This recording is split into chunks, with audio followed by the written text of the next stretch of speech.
everyone, welcome to Mayfest 2023. Wow. Woo! We're here. Woo! We made it. We got a nice little speaker over there. Carson's enjoying it. Yes. She can hear us. So welcome everyone. It's a beautiful day for Mayfest. Gorgeous right? day. Gorgeous. We're joined by, yes, check the temperature. We're joined by William, our operations manager. Tony, our digital media coordinator for the next month.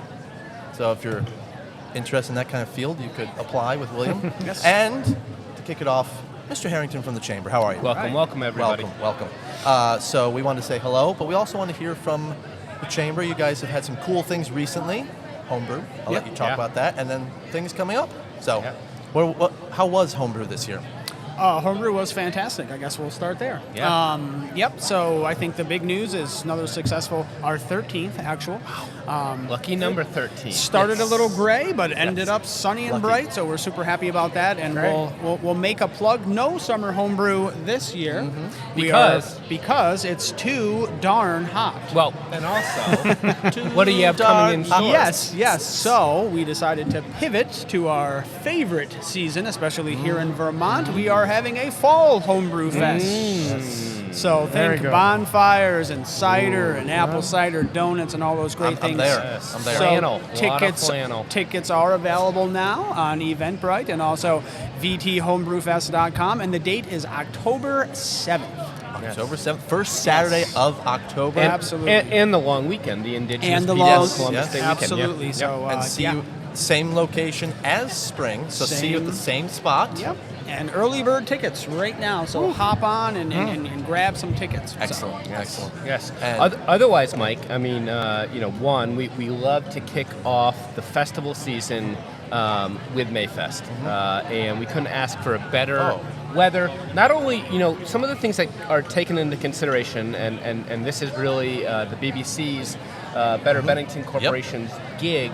But we're often looking at weather, rain or snow or whatever happens to be. But also wind, and other than right exactly now, where we see the flag going, we haven't had a whole lot of wind. And if we remember last year, it wasn't the worst weather, but wind was an issue too. So we're always kind of paying attention to sun, snow, rain, but also wind, and oftentimes, when it's 90 or 100 degrees, you can sweat people out too. Yes, you can. So we've got this ideal Mayfest. It's a great way to start off festival season. I should say, and a plug, being on the BBC board, it's the largest Mayfest ever vendor-wise. Wow. I think over 100 Awesome. is what it was. So Jenny and the team have worked really hard to make this day successful, and they really paid the weather people perfectly. Yes. It's quite a day. Well, they deserve some good weather. Yes. So we were out on the street at 5 a.m. this morning, making sure that the roads were closed. Again, we have to fit in those over 100 vendors, and we're strategically placing them and that sort of thing. So, we started early this morning. Give a shout out to the volunteers. We always love to partner with the BBC. We think it's some of our role as the Chamber. But for the dozens of volunteers, they're just doing it out of the kindness of their heart, and they love it every year. They keep coming back. So shout out to them. And they're walking around today with their Mayfest shirts on. And then of course cleanup. And then you got to clean up the festival. If you see them, thank them, because without them, this probably would definitely not happen. So, speaking of festival season, this is the beginning. Do we have an end this year? Well, I would say, to Will's point, it is going to be the Homebrew Festival. But I think we're the bookend. The big one that we haven't really announced yet, and it'll go.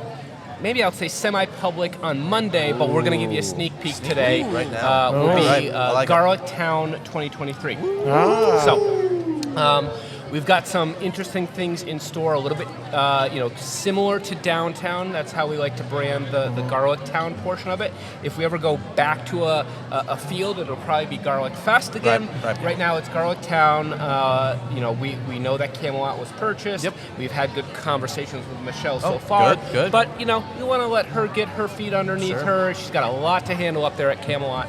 So we're gonna, and we've already booked all the vendors. So we're gonna have it back downtown. But we're gonna move it more all on Depot Street. And we've got a couple surprises that we're going to roll out soon that are going to be pretty exciting. So pay attention. But yeah, we, as the chamber, huge fundraiser for us, but also just a magnet festival for the Northeast to come up and enjoy Garlic Town, USA on Labor Day weekend, September 2nd, Saturday, September 2nd. September 2nd. I think Tony should position himself and paint the festival with Mount Anthony and the garlic. That would be a good idea. Could you get the fumes of the garlic coming up through the paint? That would be innovative for me to be able to do that. Scratch and sniff paint. Exactly. I think he paints with garlic. I think there's cloves that, how they do potato stenciling? I think there's garlic stenciling out there too. Two innovations. We got time. We got time. Work that out. Anything else you want to mention? mention? Well, we just got a whole, and I'll give a plug for the whole region. When travelers come here, we have over 100,000 travelers come through the southwestern region. They don't just travel to Bennington. They're traveling through Pownell. They're going up to Arlington, Norman Rockwell. They're checking out Robert Frostgrave. They're going all the way up to Manchester and Rupert and that area. So we've got a couple great things coming through the Bluegrass Festival in Manchester, as we often know about. There's often, I think even on Thursday nights, the first Thursdays, right, we have our Hemmings Cruise in. One of the plugs I was going to say is, I've been in this role 7 years. I've known people that have been in it longer. Oftentimes we're trying to create these magnet festivals, right, to bring people in. And what's really exciting about Bennington right now is not only do we have those magnet festivals, we also have the weekly stop-in. I think there are more travelers coming through excited about Bennington, be that the distillery, the breweries that have come online, the restaurants that have come online, just the beautiful part of downtown and Putnam Block and everything that's happening. So we're seeing just these kind of the Hemmings cruise-ins pop up. So we're not just trying to do bookends with a Mayfest and a homebrew. We're seeing people kind of, you're seeing more lively action every single week on Main Street in Bennington, and that's what's exciting for us. No, and that's thanks to the Chamber, it's thanks to the BBC, and anyone else that has these things that garner people to come from wherever it may be. So thank you for letting us kick off the show with you. We're happy. Exciting news with Garlic Town, USA, September 2nd. Homebrew Fest, October 7th. We'll be right back. Short break with the fine folks from the Bennington Free Library. Thank you, guys. Thank you, Matt. Thank you. Thanks, Cap. Thanks.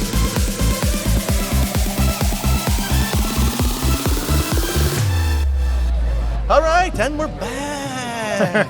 We're back. So Tony and I are joined by Carson and Linda from the Bennington Free Library. Hi, everybody. Hi.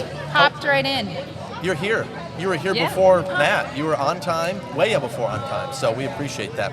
Lots of just stuff jump going right on. in. What's going on at the Bennington Free Library? Right now, today, come on down if you're not here. The book sale is going on upstairs in the Rotary Room.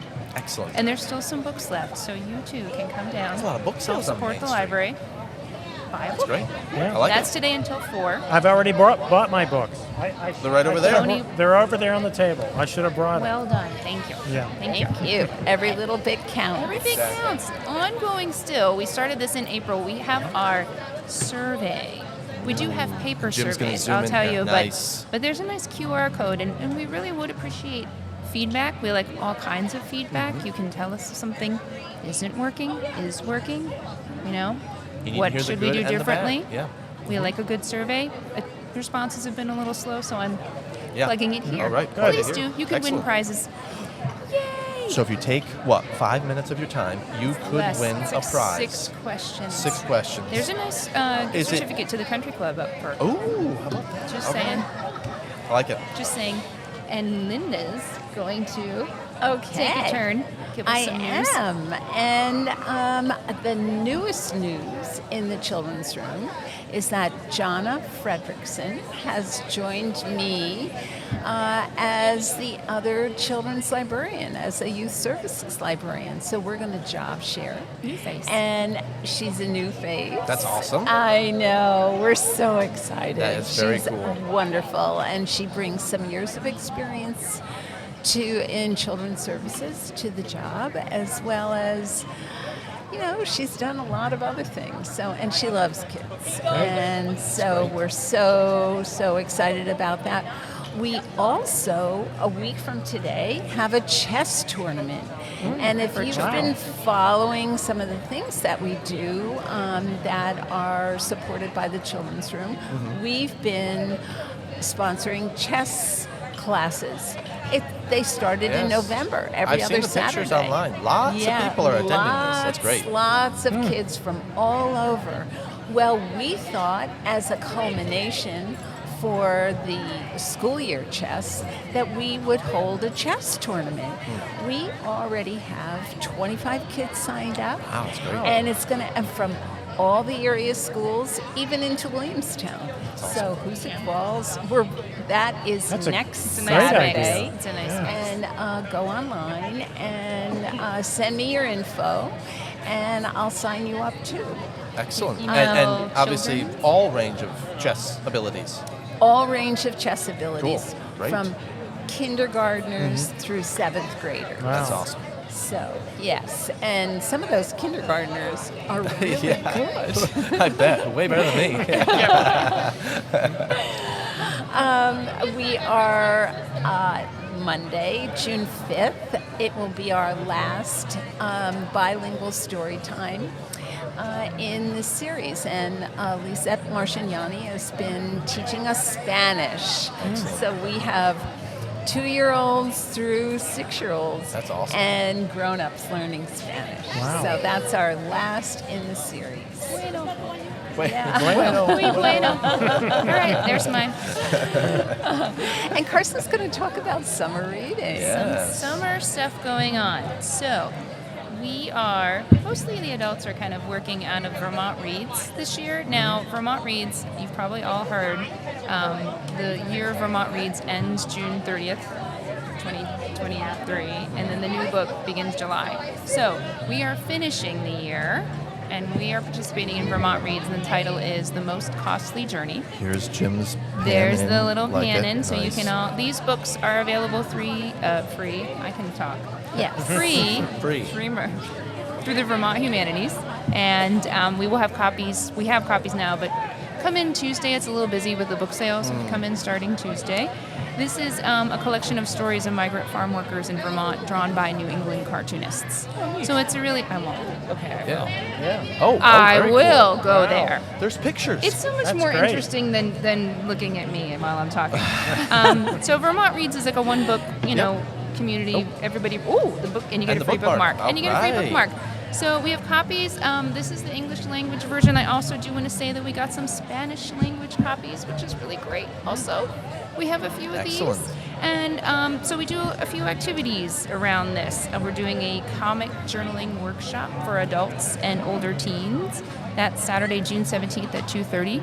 Please email to register. Info coming out very soon. We're doing a community book discussion upstairs at the library Thursday, June 22nd at 7. And then one of our collaborating partners is the Unitarian Universalists here in Bennington, the group. And they have a justice reading group. They'll be discussing the book Tuesday, June 27th at 7. All right. So lots of Right things before going on. the new book comes out. Right before, all the new stuff starts in July. I will be honest, we'll be doing a couple other programs in July and August because the summer reading theme is all together now. Okay. And you just can't, It's all perfect. together now. We're all together now. And I was like, this thing just it just puts itself together. I don't need to force it. It just works. That's so great. That's awesome. that's the kind of the big adult thing. We'll have some related contests and giveaways, of course. But Awesome. Cool. But as far as summer reading goes, and all together now, it includes babies, toddlers, school-age kids, up through tweens, and hopefully some teens. And we will start on June 26th to sign kids up for summer reading. And they get a reading record and a bookmark. And they'll all get certificates and a prize at the end. Terrific. it's all about but- prizes. Yeah. It's true. But all during that last week in June, all the weeks in July, and a couple of weeks in August, we'll be having programming for real little guys. We'll be having programming for school-age kids and for tweens. So we do have lots going on. Cooking and yoga and lots of things to do in the room, story time, and we're going to even have a chess camp. So we great. hope that we see you sometime this summer. Yeah, and that's a lot going you know, on. the children's room is just a great place to hang out in the summer. If you don't have anything to do, just come down and cool off because we're air conditioned. Exactly. And that's when I see lots of families spending time together, just being together and sharing conversation and looking at books, and there's no pressure. That's great. Just be Yes. all together now Just be. at the library. All together Yes, at the that's library. it. Those are Can I great. remind you know what I forgot? Uh-oh. This is always the wrinkle of summer. So library hours do reduce. Saturdays only. We go down to 10 a.m. to 1 p.m. Sorry, just reminding That's a everyone. good plug. No one That's a- likes that, but I do want to remind people because what's already happening is we're noticing. Well, we're open today, but it's been quieting down on the Saturday afternoons in the building because the weather's nice. No one wants to come inside. I mean, That's right. or they zip in. They like, Yeah. come in. Yeah. Get a book, get out. Get out. Get yeah. in, get out. Get that book and Go get out of outside there. and read. Yeah. So Right. I should. Right. Except for next Saturday. Except for next Saturday when you should come to Yes. the chess tournament. The chess Right, tournament. Yes, which that'll be a lot of is people. we'll let you in through the magic door, and you can come into the library after hours. Right. So, We do plan so for do you these things. expect an audience? Can people just come watch Can people these? come and watch? No. Because I mean, my ability, if I was going to sign up, I'd have to be in the kindergarten level Yes. because Well, it's, I'd probably so still it lose. is a youth chess tournament. What are you cutting off registration at? 7th grade? 8th grade? Seventh grade, Seventh grade. really. Sorry, Tony. that's Yeah, okay. sorry. Believe me, I'd be humiliated pretty quickly. So When As in would the, I, Tony. In the fall, when we start up our chess classes again, maybe. you can come and watch. It's more casual. Yeah. We are working with a real chess coach, cool. and Trevor Pliska. And Trevor is a recent Benningtonian, recently moved to town, and he explained everything that goes into the chess tournament to me this morning, Wow. just so I'd be Prepared. on the right page. Wow. And parents are not allowed really in the room. Interesting. They can be right outside the Right, door. right, right. But whereas during the school year, parents come in, Yep. and sometimes parents play each other, Gotcha. or play kids. So it's much more casual. This is for prizes. I say the tournament is, it raises the stakes. So, but, Winding We're down. winding down. We've got the cue. Any final words for the library? Anything you want to add for the summer Marcy? events? Read on. Read. Come to the library. All Great. together now.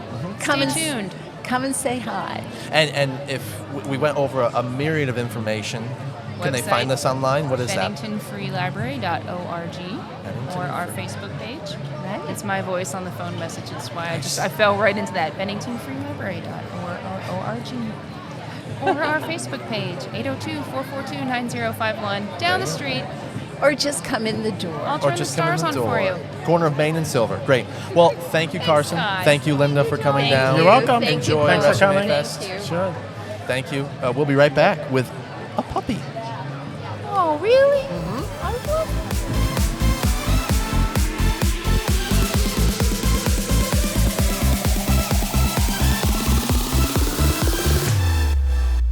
All right, and we're back. We're back. Mayfest 2023. We have Josh, we have Jim, and we have Tammy.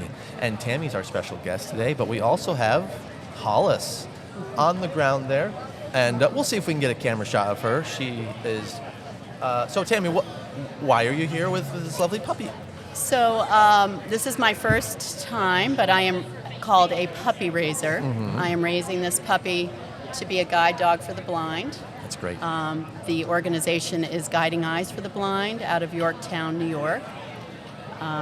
They, year to date, have placed about 216 puppies with families or individuals, but they're about 40 dogs short, even year to date, Wow. of their goal.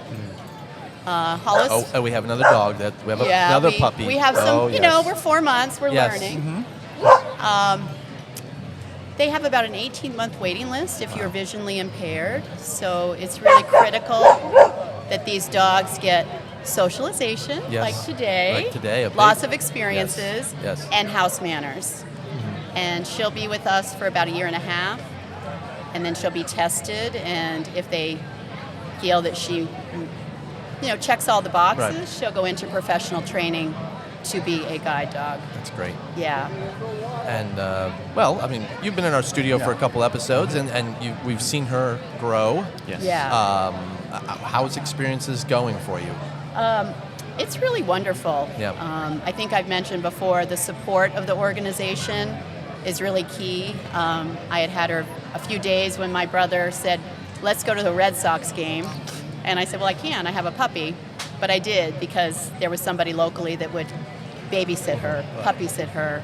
And it's a good experience for them to be in a different house. And it's rewarding. Not that it doesn't have its challenges, but I was just assessed, they call it a walk and talk, at 4 months, and she earned her vest. Very which good. Will Yeah, be coming. that's huge. So that means that she is on track, doing the things she should be doing. Great. And it was really helpful for me because they videotaped me with the dog walking and doing different things, and then I got a whole written report back. That's cool. These are the things you should work on. She's obviously highly distractible at this point. Some of us are still highly distractible. Yeah, Yes. and a lot of barking at other dogs. That's her I new do that, thing. yeah. Oh yeah. Could you talk a little bit about puppy sitters? Because puppy raisers, a lot of people will think, "Ooh, I don't know if I can bite that up," but maybe you could dip your toes in the water as a puppy sitter. Yeah, they are crucial for us as sitters, as raisers. Sorry, and to be a puppy sitter, you do about 3 Zoom classes, and just learning the basics of guiding eyes, what they want you, safety in the home, and things like that. And then at your convenience, if you have the 2 or 3 days, then you can welcome a puppy or dog into your home. And actually, Guiding Eyes requires that these dogs every quarter spend 4 nights with someone else. Okay. Oh, interesting. That's cool. So we really need those sitters. Yeah. And I've wanted to do this for a while. My son Charlie has had some medical issues, so I was hesitant, but they've always assured me that if we needed to, go to the hospital or whatever, that they have sitters.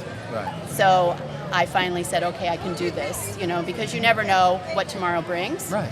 But I thought it was time, and we're really loving her. I'll say it's a fun journey, something completely different, right? It's a great journey, and we really need raisers and sitters.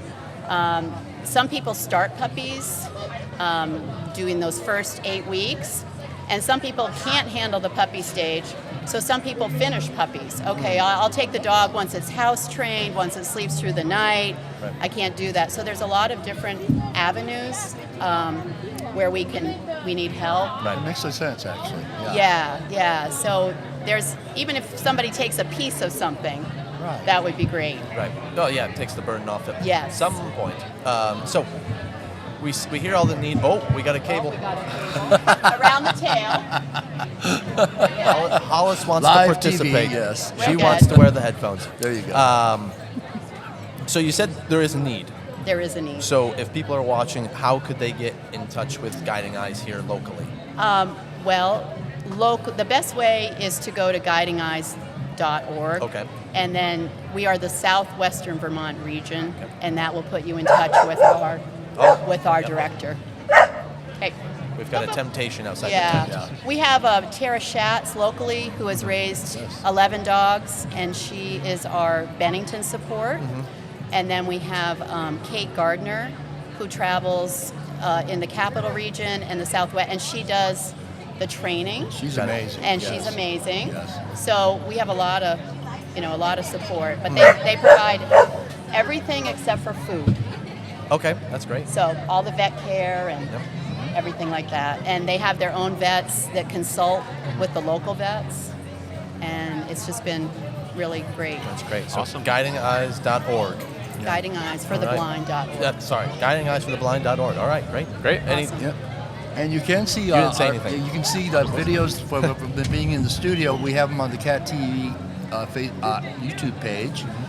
It's been a real pleasure to watch Hollis and you grow. Oh, thank you, Become a sir. team. Thank very you. much. Yeah.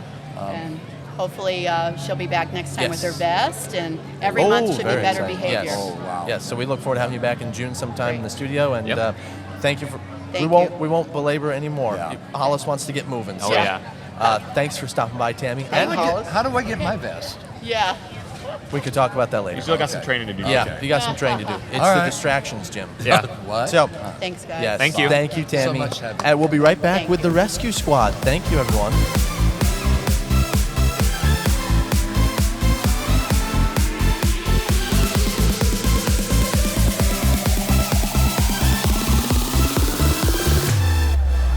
Okay, folks, we're back. And hopefully you're having a great day out there with Tony, with Josh, our special guest, Bill. Bill Camarda from the Rescue Squad. Wow. You had a great day yesterday. Let's start there. It was a very good day. We had a celebration for our 60th anniversary in EMS Week, and we were able to have state, local, federal officials all come by and celebrate some of the great things that our crew's done over the last year. I should say. Awesome. And it's EMS week It is. all week. You guys have done a great push on the social media. We're seeing I saw all the posts. It's great. So talk about that. Yeah, so EMS Week, it's a national week. This is the 50th year of EMS Week. It's usually the third full week in May, and it is dedicated to EMS professionals around the nation and focusing on some of the issues that EMS faces and some of the great things that they do every day out in the community. That's great. Yeah, and as I was fortunate enough to be there filming for you guys yesterday, you'll see that later on Cat TV next week.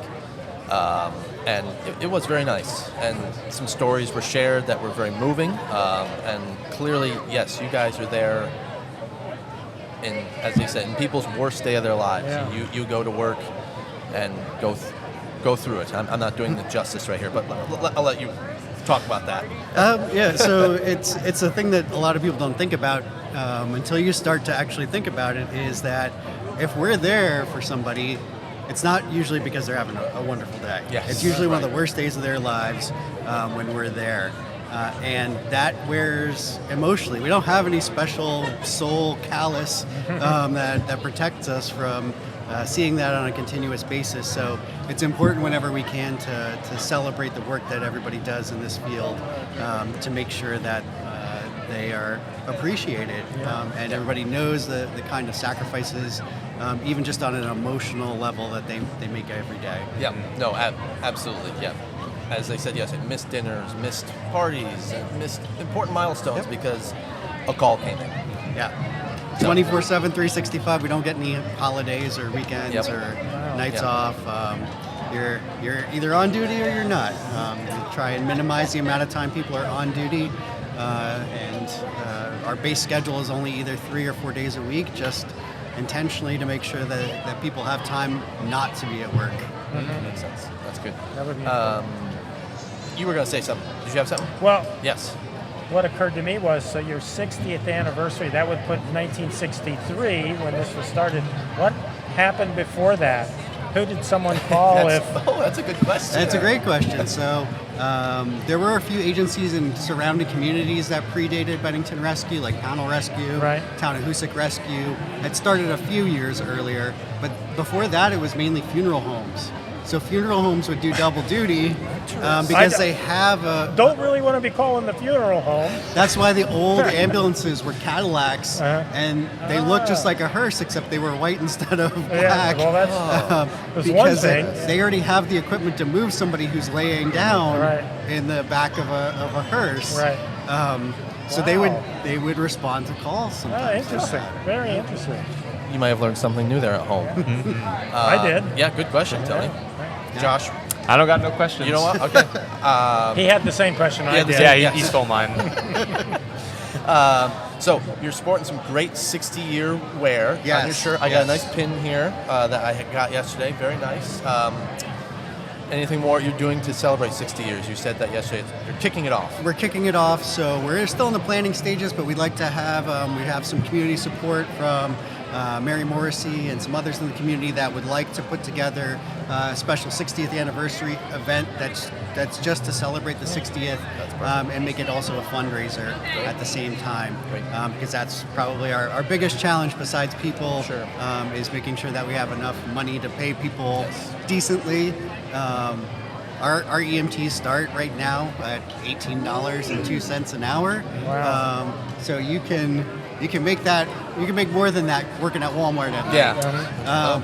So we do offer night differentials and weekend differentials and stuff, but it shouldn't be that way. Right. They really should Yeah. be making more than that, and every day we're trying to fundraise, get grants, donations from the community. We usually can rely on about $30,000 to $40,000 worth of donations from the community on an annual basis, but our budget is almost $3 million. So that's still it's very helpful, but it's a tiny drop in the bucket compared to how much we need to operate the service, because unfortunately the prices of things like medical supplies and fuel, they don't go down. They just keep going up. Yeah, Right. That was a thing too. Like the insurance reimbursement doesn't cover your services now as Yes. it used to, right? Is that what you were saying yesterday? So the issue has been that the compensation from insurance companies doesn't raise at the same rate as inflation. So the things that we have bought over the last 2 years, price has gone up about 10 to 12%. Medicare, for example, has only raised the rates about 7 to 8%, depending on what state they're from, and the same for Medicaid. And Medicaid pays less, even less than Medicare. So the difference keeps getting bigger and bigger. It's not going down any between what it costs and what we get compensated for that care. That's definitely challenging. It is. It is. That's I wish we could figure it out here at this table, right? Yeah. Tony, you got another good Awesome. idea? No. I'm afraid I'm out of good ideas now. Dang. So I did want to ask. So yes, merch is available there you on go, our merch. website. If anybody goes to BenningtonRescue.org, you can find a link there to it's on our donate page. You can either donate money directly, or you can buy merchandise, and a portion of any of the merchandise comes back to Bennington Rescue. Perfect. And we're a community nonprofit. A lot of people think we're either government or volunteer still, and we're neither. Yep. So we're a 501c3 charity. And we do get a little bit of money from our municipalities, which we really appreciate. But still, it's every little dollar helps. Yeah, Sure. And I think I definitely forgot to mention this. What's your role at the rescue squad? I'm now the executive director. Yes. I became the interim when our previous executive director retired. And then last month they made it official. Yes. Well, congratulations. So it's a new role, it's a new challenge, and things like public speaking Yes. I've never been too happy about, but Well, I'm here getting you used are. to it. I'm getting used to it. Yeah. Well, well deserved in your role. You've been there for a long time. You really know the ins and outs. So you're here today with your great trailer. Yes. And what are you doing today here at Mayfest? So today at Mayfest, we of course are providing medical support. We've got our bike team out. Timmy and Connor are riding around. If anybody sees guys on bikes and you're like, why is the rescue squad on bikes? They can respond really quickly in an environment like this where it's packed full of people, but we've got enough room on the sides to be able to bike through faster than I can run for sure. And running with gear is, I'm going to be more tired when I get there and not really able to assist very well, where the bike is kind of an equalizer in this environment, and then we can bring the ambulance to whichever point is closest to wherever, if there was a medical emergency to occur here today. We also have a kids coloring station and activity station, so we're having a poster contest through the end of the month for kids to enter, and any the chosen posters by our crew. Those kids will get the chance to pick up some of our 60th anniversary merch, so we've got it for the whole age span, Oh, great. from baby all the way to adult. Baby, all right. We've got onesies out there too. There you go, Mike. There we go. Mugs and Oh. totes as well, Yep. and they all have our 60th anniversary logo. That's awesome. And giveaways for kids and adults. We also have, on a more serious note, opiate response kits along with bleeding control supplies, all packed into one little compact bag that you can either keep at home or in your car in case you know somebody who's at risk, or you just come across one of those emergencies. When people's hearts stop, when they have severe bleeding, or they stop breathing due to something like an overdose, those are 3 conditions where somebody can have brain death or actual death prior to us arriving, because it only takes 4 to 6 minutes for somebody to die from severe bleeding, or if their heart stops, for brain damage to occur. The brain can only go about 4 minutes without breathing and having oxygen before brain cells have significant death. So it's important for other people to be able to do something about it. The easiest thing to do is call 911, because even if you're nervous or you forget, after we give you 2 seconds worth of training, they will give you instructions over the phone. You just want to be sure to call 911, not like the 7-digit local number. 911 gets you to the Vermont State Police dispatchers, who are emergency medical dispatchers. We have great dispatchers here at Bennington PD, but they're not the emergency medical dispatchers. They coordinate the police department, the fire department, and ambulance services responding. Vermont State Police is your emergency medical dispatcher, who will ask you the questions, interrogate, and give you instructions right over the phone. That's an important difference. Yeah, Sometimes if you want a quick response, it's local number. But if you need a medical intervention while you wait, you want to dial 911. That is a good. They can hook up pretty quickly with Bennington Yeah, Police, and, okay. and they loop them in on both the CAD and the call, so they can hear it as well, and get us moving if it's a medical emergency, for example. So you said those kits are available. Yes, until we run out of them. Gotcha. We have about 30 of them, and I think we're already about halfway gone. Wow, that's good. But after that, we still have bleeding control supplies that we'll be giving out, because that is an emergency you're likely to see anywhere. You can do it at home. You're just slicing vegetables, not paying attention. I've done You nick an artery and blood's going everywhere. Yes, it's a vital thing to know to help somebody else or yourself. That's great. That's great that you're able to offer that. Yeah. My last little question I was going to ask is, in addition to that, anyone can call and you can ask for like CPR classes or AED. Yep, those kind of things? at a minimum, we have one CPR class every month. We even have some pet first aid courses now, so you can learn pet first aid and CPR. We even have a dog mannequin if you want to try out some CPR on a dog. We don't have that here today, but we do have training continuously. Our newest set of apprentices starts in a few weeks, and then we'll start hiring later in the summer if anybody is looking for an opportunity to get into the field. We also have a first responder course coming up in a few weeks that only takes a day. Oh, that's great. If somebody's interested in just experiencing what it's like in the ambulance. That sounds like a cool segment we could do. Yeah. All right, well, we'll be in touch about that. A little ride-along interest. That'd be neat. I think Josh is very interested. That would be fun. Awesome. Boom. We're all about it. Great. Well, you've done great public speaking. We've survived. We'll let you go back to the booth. But thank you for spending a few minutes with us. Thank you. Spreading the good information and the important information that you guys do at Bennington Rescue. And congratulations on 60 years. Big year. Yes, congratulations. We'll get there in 30 years. Yeah, exactly. We're halfway there. Yeah. But thank you, Bill. Yeah, it's you guys do a vital service as well, Thank you. and we appreciate. We're now a nonprofit member. A lot Yes. of people don't know that. Yes. Now that I know that, we're a member as well. Yes, So. any awesome. nonprofit out there can be a member of CAD TV. It's $100 a year. It's a steal. But thank you. Thank you. Thank you. Thank you. We'll be back with the CPARB people and the chief of police. All right. Toodles.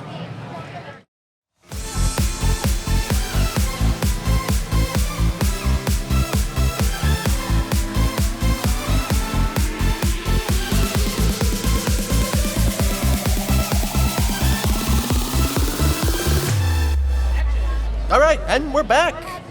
We're back. We were going to have a special guest, but he's been detained.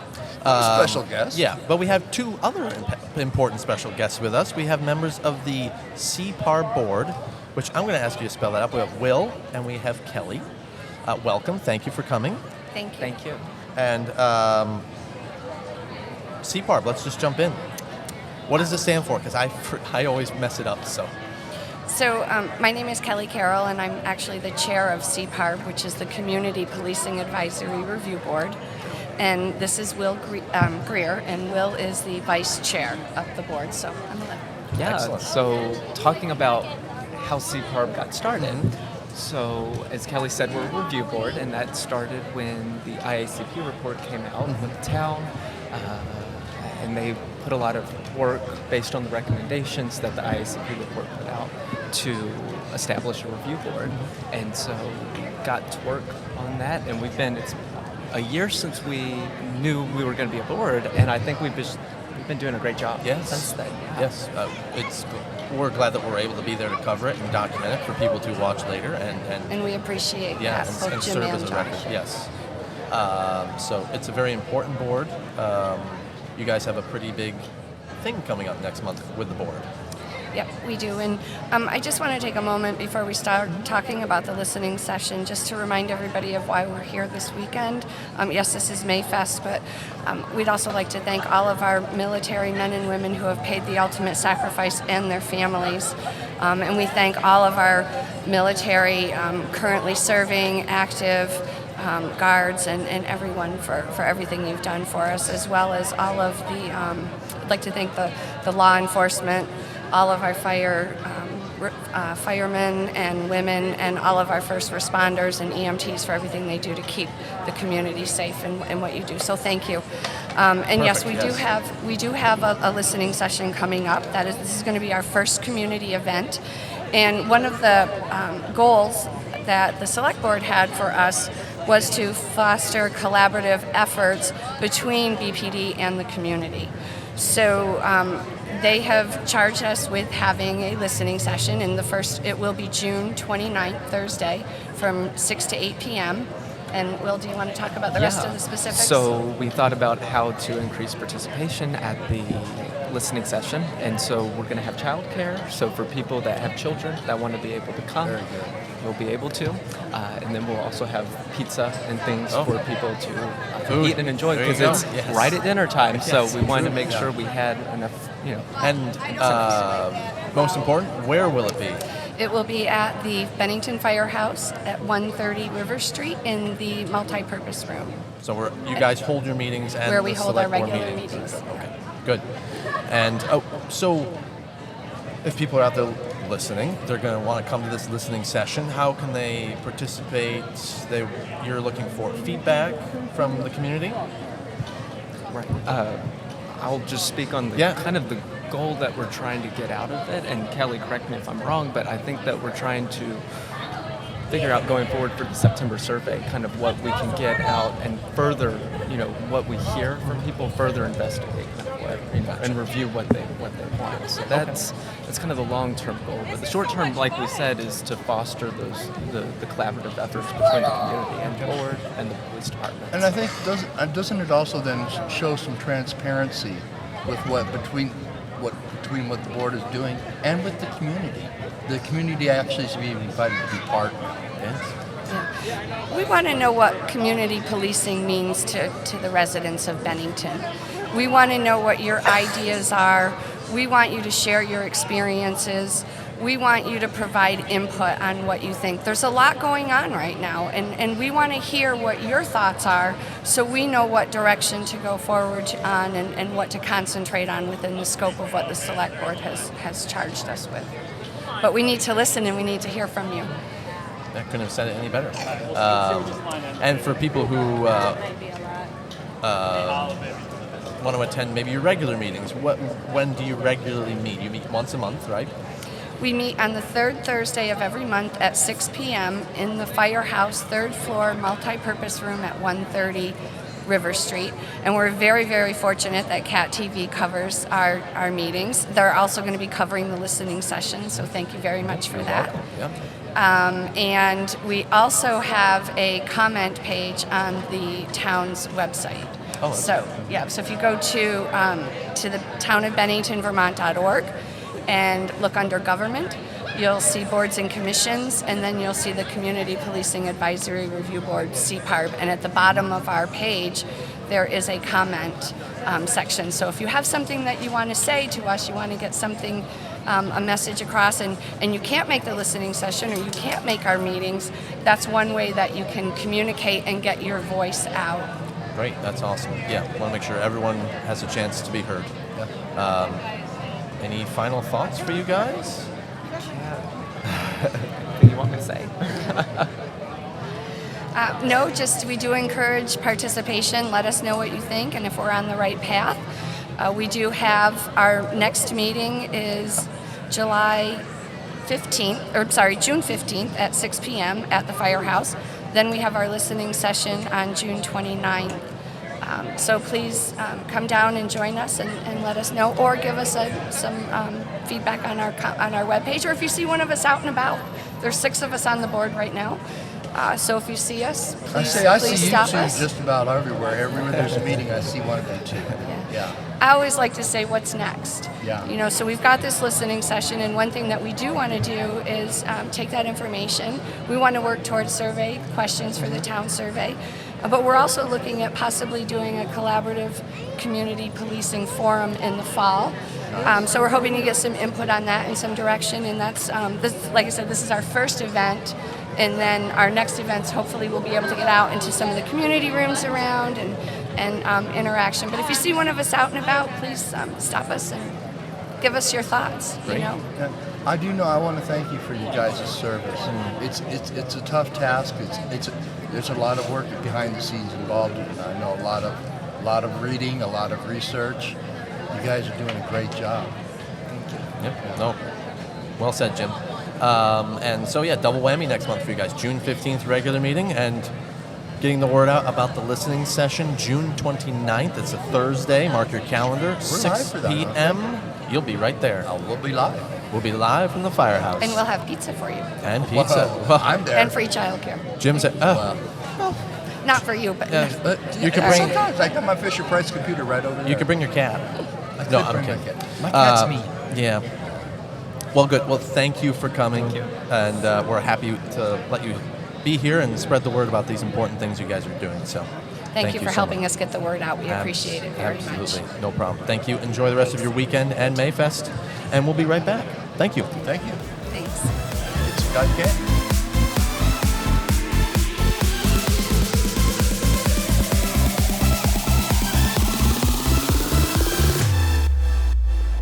All right.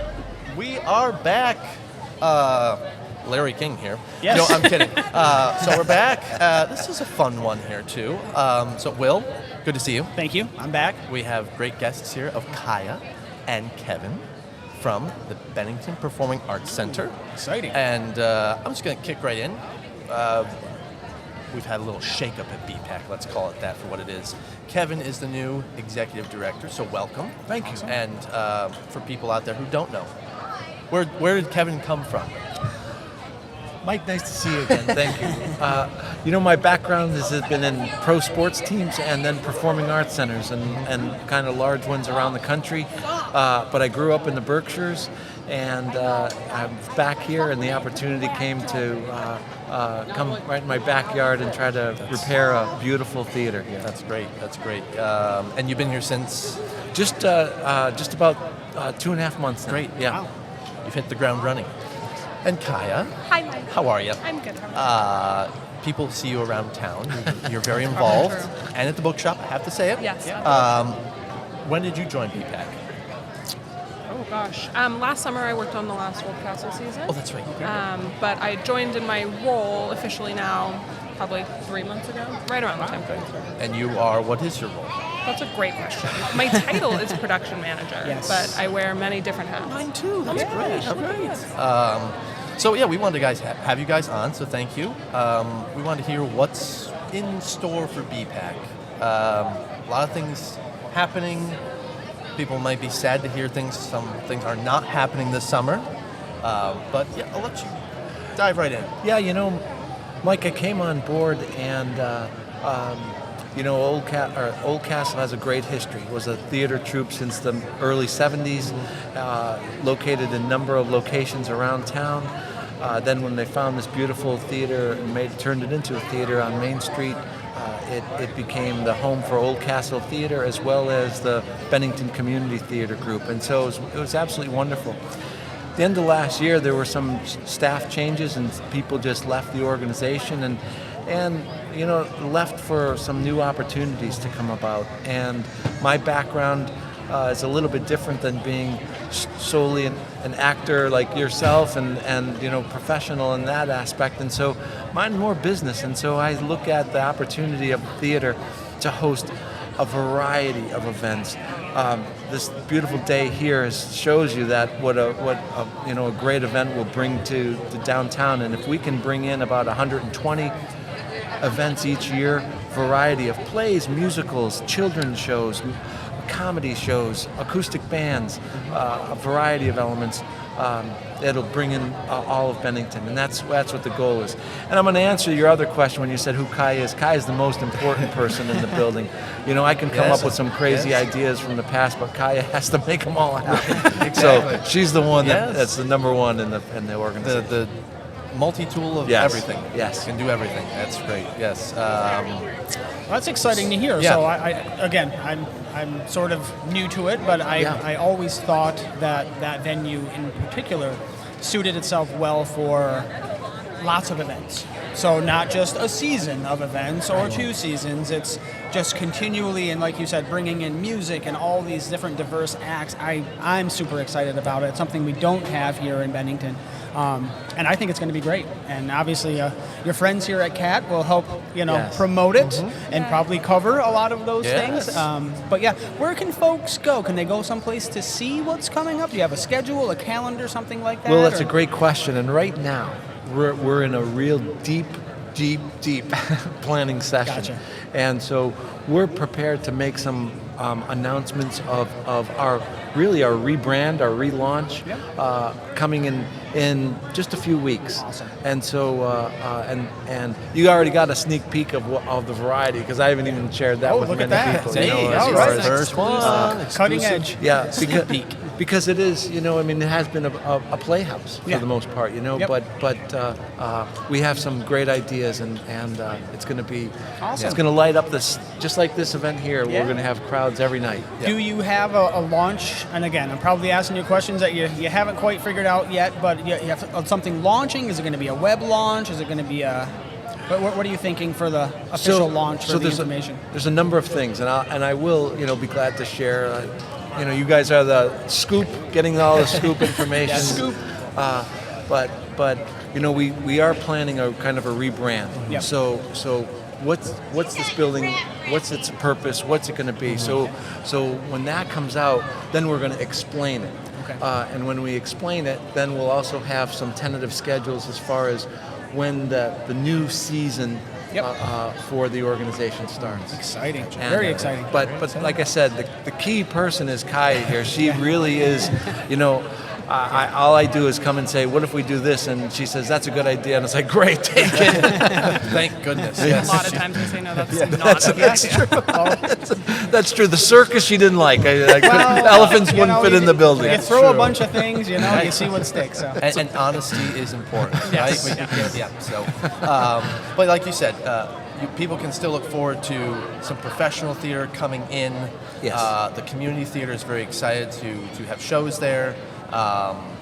And you just finished up a really great, maybe season's not the right word, of trivia nights. That's very popular for people. We did a lot of, those are kind of undercover events too, Mike. Yeah. We tested a number of events to see what would work in the community. And, we found that was very successful. Yeah. And Kaya has the ideas how to escalate that even more if you want to talk about some things like that. Just to make it bigger, to have more people hear about it, to maybe to bring up some of the technology. It's a great space for trivia. I think people are used to being at Romantos, and those are great, but it's very bar-like. Yep. So just to make it more Hard to theatrical. hear. Oh. No, I'm saying in Ramontos. Oh, in it's hard Romantos. to I thought hear you meant me trivia. right Yes. now. No, yeah. No, yes, exactly. So it's just elevating it to make Yeah. it more theatrical, more of an event. Yes, we're excited about things like because trivia. I was asked to come in for trivia. I really enjoyed that. It was a lot of fun to participate and read some clues. And it is a great space. Yeah. You've got the bar out front, so you can come and partake and enjoy. Yep. Great table space that people in the theater can just come and watch, really. Yeah. And Corey does a great job with the board and the audio, and like you said, all the technical stuff you can bring in. It really expands trivia. Other than Ramunto's, you're left to someone saying something. Right. Now you can have visual clues. So Right. And you were a star. I mean, the question that Mike was talking about is he was reading Tom Hanks or Tom Cruise clues from movies, and he did a great impression of them all. So. Oh, can we see some of that No, now? I don't think so. Well, you got to get him Yeah. to do that. Yeah. That'll do is Tom Cruise. Before the show ends, Before the show we're gonna ends, have to all see. right. Tom. Oh yes. Just get ready, gear it up. Where's the couch? Yeah. Yeah. So, but it's great to hear what exciting things happening at BPAC. I know some people probably were looking forward to an Old Castle season this summer, but you got to take a step back and look at The key things. is that when I came on board, the planning for a season takes place in the fall of the previous year, and that hadn't been done. Yep. And so when we came on board, Kai and I spoke about it, and we could have put together maybe a mini season, but it wouldn't have had the same impact, and we want to deliver the same quality of theater. And same thing, Mike, with the community theater. It's an important aspect. It's a big part of our program. It's not going away. It's a big part, but we're just adding more. Yeah, absolutely. And we've known people will tell you for years, professional theater, it's really hard to make money. The sets are so expensive. You got to pay the actors equity. It's just a big thing. So, yeah. And the part of the key, Will, is that you said it's a great space for a lot of different functions. We have like 150 seats, so we'd have to have an equity play there for about 4 years before we made money. Exactly. So and that's until we bring in cats. Yeah. Ooh, cats. All right. But great. Any last thoughts for BPAC? Kaya? I think we're all set. Stay tuned. Stay tuned, and if people, sorry. No, a lot of good things happen. We're going to need a lot of help too, Yes. Mike. What the community wants to see. We've got limitless possibilities, and so we're going to when we have our big reveal, it's a lot of asking the public, and we'll be talking with you guys. Yeah. It's very important to get buy-in from the community, obviously. Yes. So if people want these sort of things, then they need to support them however they can, volunteering, monetarily, whatever it is. Support Cat TV, support local theater. I mean, that's what it's about here in town. And I, for one, can't wait for this reveal. So, I'm excited. A couple weeks out. And, Yes. quickly, I think what might be kind of cool is, so we're sitting here on the street. Mike, you've already talked about this. If you did, I apologize. But we are trying out our new Rode podcaster machine. So that's what we're sitting around. So Cat TV was able to purchase this piece of equipment basically for the community. So we're going to teach folks like you how to use this. Oh, that's great. And you're going to be able to come to Cat TV and see the Tom Cruise impression that Mike's going to have queued up. You can take this equipment with you. You can bring it to BPAC, and you could record your own podcast. Or you could come to Cat TV, and we'll set it up for you, and you can do it that way as well. So having just kind of those regular things to let people know what's happening, I think, is huge, because there's so many things happening in this town. It's like, what's happening tonight? Right. What am I going to choose? So, so we encourage folks like yourselves and other people who may be watching to come down. Mike's a great teacher. He could teach you how to use this in probably a half hour. That's great. So take advantage of it. That's what we're here for. Fabulous. And Mike will be here in our next theater, or our next trivia, as Marlon Brando from The Godfather. So. I'm coming to that one. I am coming to that one. I'll work on that one. My last thing was just how can people get in touch if they want to donate, or if they want to become involved, or if they want to submit an idea that they'd love to see come to BPAC. If they had I'd love to see, I don't know. Cats. Game night. Oh, game that's night, right. yeah. Not trivia. Game night. I don't know. I'm just an idea. So, website. That's how we're. Right now, it's BPAC for Bennington Performing Arts Center. BPACVTvermont.org. Okay. And you go to that website. There's places to send letters and notes to Kaya and myself for suggestions. Awesome. And we'd appreciate it. And We'd welcome all donations of them. too. So yes, great. Yes, like you said, it can't happen without money. The thing, money. Yeah. Right. And support. And support. Yes. Support. Oh, well, thank you for coming Yeah, down. thanks, guys. Great. For Appreciate you having us. taking a few moments to talk about it. So it's important. It is a vibrant part of being downtown now, a theater right here. Yes. So We're very lucky to have it. So, and for you too and all your work. So, Godfather, thank you. you're welcome. I don't know. That was bad. All right, we'll be right back.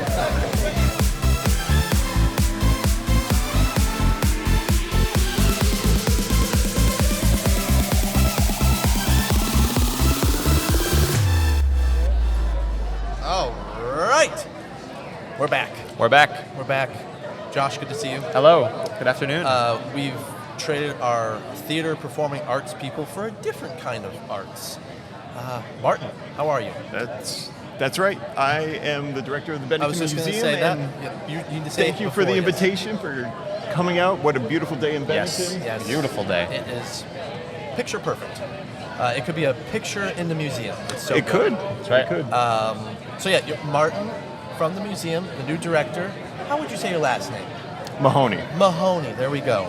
And where did we get you from for the museum? Where did you come? I came from, most recently, the Norman Rockwell Museum. Okay, nice. Where I spent a good chunk of my career rising through the ranks, mostly dealing with exhibitions, operations, and touring Norman's artwork all over the country and all over the world. Wow, that's awesome. I know that because I think Greg Van Houten said that. He's like, I've known Martin before by doing work at the Norman Rockwell. Like, oh, cool. That's Anyway, right. It's a small world. Well, we're really happy to have you. You've really come in and shaken things up in the museum, and you've got some exciting things. So I'm going to stop talking, thank Yes. goodness, and let's hear from all the great things at the museum. Well, thank you. First of all, thanks for the invite. The Bennington Museum is packed full of programming and opportunities to come see wonderful world-class art this summer. But before that, just one really quick preamble. The Bennington Museum is a museum of art, history, and innovation, and the museum collects, interprets, and celebrates the creativity of our region and all of Vermont across time. And we believe that by connecting people with the real objects of art, history, and challenging them with complex ideas, we'll excite imagination, inspire innovation, and hopefully bring delight. And that's straight from our vision statement on our museum. And of course, the Bennington Museum has a core collection of the largest public collection of Grandma Moses in the world. We're very happy about that. We also feature the only mass-produced automobile from Vermont, the 1924 Martin Wasp. We have the Jane Stickle quilt, which comes out for 6 weeks a year and drives attendance. I couldn't believe the amount of excitement that the quilters bring to the museum. We have a folk art collection, Bennington stoneware, and a regional history room that serves as a resource for local researchers that come to the area. We also have two other side programs. We have the Bennington Historical Society, and we also have the George Aiken Wildlife Trail, and that is, both programs are driven by volunteers. Upcoming exhibitions include For the Love of Vermont, which is a partnership with the Southern Vermont Arts Center, so one great exhibition, two great venues. That is featuring the core of the Lyman Norton collection. Lyman Norton, of course, the purveyor of the Vermont Country Store. And he has leveraged his considerable art collection to help generate enthusiasm for all things Vermont. So the two institutions are presenting over 200 pieces of art by 75 artists that are inspired by coming to Vermont, that came to Vermont to pursue their artistic vision, and we're very excited to show it. That's great. That's a lot of art. It is a lot of art, and it includes artists like Rockwell Kent, John Clymer, let's see, look at my list, Mead Schaefer, Marion Hughes, Lou Gioni, and of course Milton Avery. So we're very excited to feature that. That's so you've probably worked out with them like a shared ticket maybe? Like if they want to come to the museum, can they buy one ticket and then it's good to go up to the art center and see that, or is that? Yep, there is a discount for coming to each institution, and it just seems to be the simplest way to do things. That's great. And the team at the Southern Vermont Arts Center up in Manchester has been fantastic. So shout out to the Northshire. Yes, absolutely. Shout out. And that will be on view July 1st through November 5th. Okay, great. Awesome.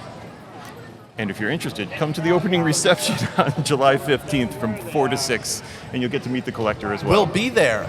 Alex has asked for our presence at that lovely event. Awesome. That's right. And since we're talking about other employees of the museum, I thought I'd break out a quote by Jamie Franklin on the Lyman Norton collection. Jamie Franklin, the long-serving curator at the Bennington Museum, most known for his hats and his Jim's hat too. His Saab that occasionally stops on its own volition. It's a classic. So Lyman Norton's collection is the largest collection of historic Vermont art in private hands. Because Vermont is rural and because it is a place that is culture rich but money poor, there haven't been a lot of independent efforts to focus on the artists who lived in Vermont and who depicted this place and the people who lived here. Orton's collection is the collection of Vermont art in the 20th century. So high praise from Mr. Franklin. Awesome. That's really awesome. Want me to keep going? Oh, yes, okay. please. Keep going. Say as much as you need. We also are featuring a show on the history of Bennington, which is a non-traditional, almost alternative history of Bennington, which doesn't have a mention of Ethan Allen or much of the traditional narrative that you think of when you think of going to a history museum, but it is focused on the hidden figures of history. Oh, neat. So LGBT, rights movement, women in the military, and the effects of slavery within Vermont. Interesting. So it's a very small, very powerful pocket exhibition curated by Callie Respuzzi, and really well worth the effort. A very good, nice balance to the Orton show. That's very good. So those are exhibitions, or you got more? We do. Oh, keep we do. going. But there's more. But there's more. Yes. And I don't know if anybody's talked about it, but we're also partnering with NBOSS for the North Bennington Outdoor Sculpture Show. Excellent. It's been a wonderful collaboration with Joe and Matthew at VAE, and there will be an artist reception at the end of the year on September 8th at 5 to 7 with the traditional fare of the NBOSS show, PBR and hot dogs. We also have music by Circe and the Stiltwalker Troy Wonderland. Also happening at the museum later this year, our feature music program, Music at the Museum, featuring Ida Mae Spector, September 10th. Great. And of course, we have our Concert in the Courtyard series that happens every Friday at 5 o'clock, starting this week. Yes. Starting this week with the Mike McCann Band. So come down, join us for some beer, for some tacos, for some music. It's free. It's a good time. You do have to pay for the beer, but other than that, it's a wonderful thing. That's awesome. Yeah, Courtyard's a great little spot to be, too. I can hear it. I live down the hill and a little over. I sit in my yard and go, what's that sound? Oh, yeah, it's Friday music. It comes all the way down through town. It's quite nice. So, but yeah, we also plan to be there to record those for people afterwards so that they can't make it. So that's really cool. Every Friday, weather dependent, right? Weather dependent. Yep. Anything... But there's more? But there's more. Yes. Okay. But there's more. I know you're excited. I know. Right. He keeps it. I look very excited. Inside, I'm keeping it in right now. Yep. And it's hard for me to stay in one place, so this is a good exercise for me. Oh, good. We also have a spring party on June 3rd, which we are featuring the work of Bob Taggart, who is a BHS volunteer. He has been instrumental into organizing and really strengthening the Bennington Historical Society, which is a program of the museum. And we will be throwing him a little shindig. And of course, on June 7th, in partnership with the Manchester Community Library, there is a community conversation going on between all of the not-for-profits within Bennington County and our surrounding areas. That's great. We'll be there too. That's right. It's a not-for-profit roundtable. It is a free event. If you're in a not-for-profit, we want to see you come. We want to see you engage with your fellow workers and hopefully make some connections and inspire and delight and bring programming ideas to fruition. Excellent idea. To have all that in one room, hopefully some excellent ideas come out of that. So, good think tank opportunity for people. Is there more? Is there more? I'm open to questions now. Oh, okay. So, people can become a member of the museum? People can become a member, that's right. And we have varying membership levels, starting at individual members and going all the way up to our Monument Society membership, which is a $1,200 level membership. But with that, you get me taking you to various field trips throughout the region. Most recently, we went to the Martin Van Buren House over in Connecticut, New York, and partnered with the Jack Sheeman Gallery That's to cool. take a look at some postmodernism. Wow. You get the executive director to come with you. Personal That's right. tour. That's pretty right. cool. That is really cool. I'll even hang out and have a couple drinks and dinner with you too. Wow. What a bargain. That is a bargain. So membership for people who want to like see your whole program. Obviously, your website's the best place to see what's going on. That's right. Okay, that's BenningtonMuseum.org. That is correct. BenningtonMuseum.org, folks. And also catch us on our Facebook and Instagram profiles. That's right. That's right. And anything else? There's plenty to see, there's plenty to do, so we do hope that you come and visit the museum and come join us. Awesome. It's a great. We are really lucky to have a great little local museum like yours here in town.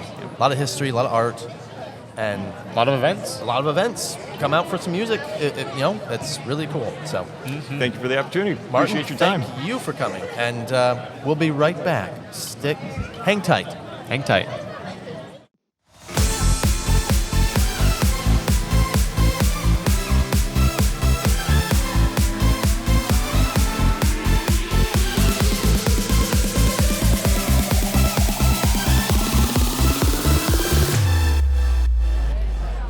Right, and the train keeps it rolling. Yes. We're still here from Mayfest, and we've got a great guest here, Yes. Ahmad from Vermont News and Media. Thank you. Welcome. So, let's start with what's new at Vermont News and Media. Let's start there, and then we'll break into the cool announcement we've got. Yep. So we've been working on a few things. I mean, after all, you all know the newspaper industry is kind of struggling a little bit. So we've been coming up with new initiatives, a couple of new things. As of last year, we rebranded Upcountry Magazine to become Vermont Country Magazine with a higher focus on Vermont, things that are happening in Vermont. Before, it was a little bit more trying to cover New Hampshire, Mass, Vermont, New England, and it was a bit like too expanded. So like now with Vermont Country, we're trying to have a really good online presence on the web, on the socials. Soon we'll be launching a newsletter for Vermont Country specifically to keep people in the loop with all of the things that are happening.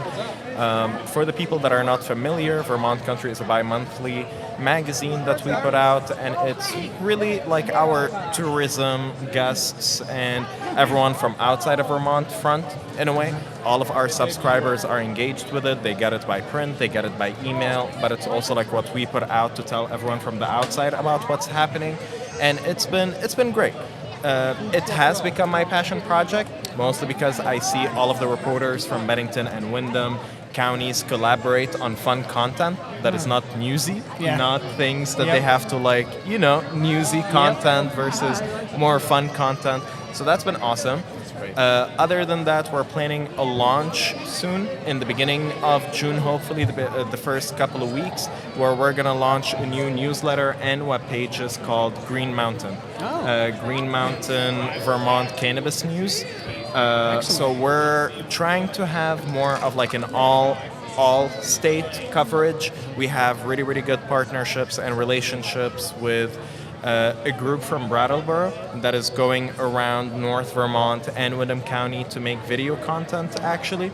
And we have a lot to do with like the cannabis content. I mean, it's a new, exciting industry that we're having in the States. A lot of people are excited about it. A lot of people are also like questioning.